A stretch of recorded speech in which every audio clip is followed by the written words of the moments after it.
গাজায় ইসরায়েলি আগ্রাসন ও গণহত্যার প্রতিবাদে ১২ এপ্রিল রাজধানীতে মার্চ ফর গাজা কর্মসূচি ঘোষণা করেছে প্যালেস্টাইন সলিডারিটি মুভমেন্ট বাংলাদেশ।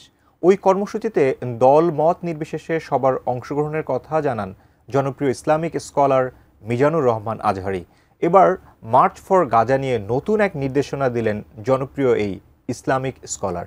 কি রয়েছে সেই নির্দেশনায়, বিস্তারিত জানাচ্ছেন শেখ ফরিদ।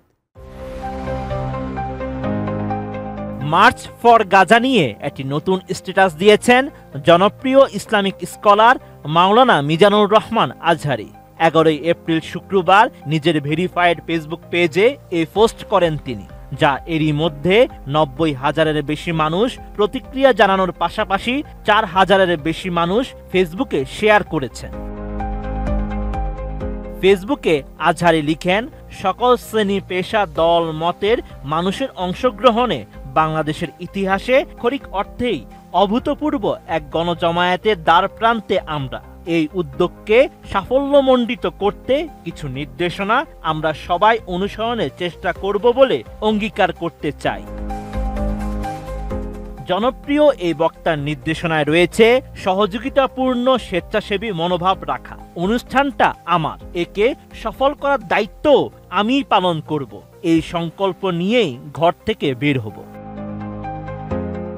বিশ্বমানের থার্মিক্স রড, সালাম স্টিল থার্মিক্স, দেশের একমাত্র থার্মিক্স রড। আসার পথ কিংবা মার্চ শেষে সরওয়ার্দী উদ্যানের সমাবেশ স্থল নিজ দায়িত্বে পরিচ্ছন্ন রাখবে। মেডিকেল ইমার্জেন্সিতে উপস্থিত স্বেচ্ছাসেবকদের মাধ্যমে মেডিকেল টিম এবং অ্যাম্বুলেন্সের সহযোগিতা নেব। যে কোনো পরিস্থিতিতে উত্তেজনা পরিহার করব। আইন শৃঙ্খলা রক্ষায় সচেষ্ট হব।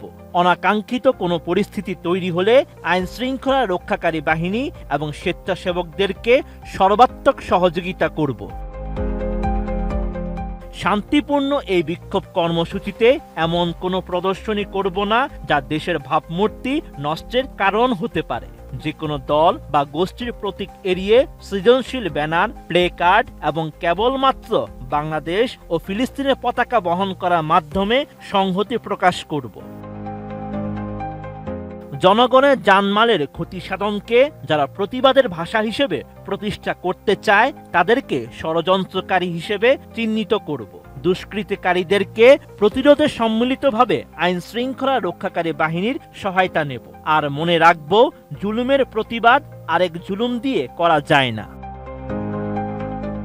Sheikh Farid, ATN news.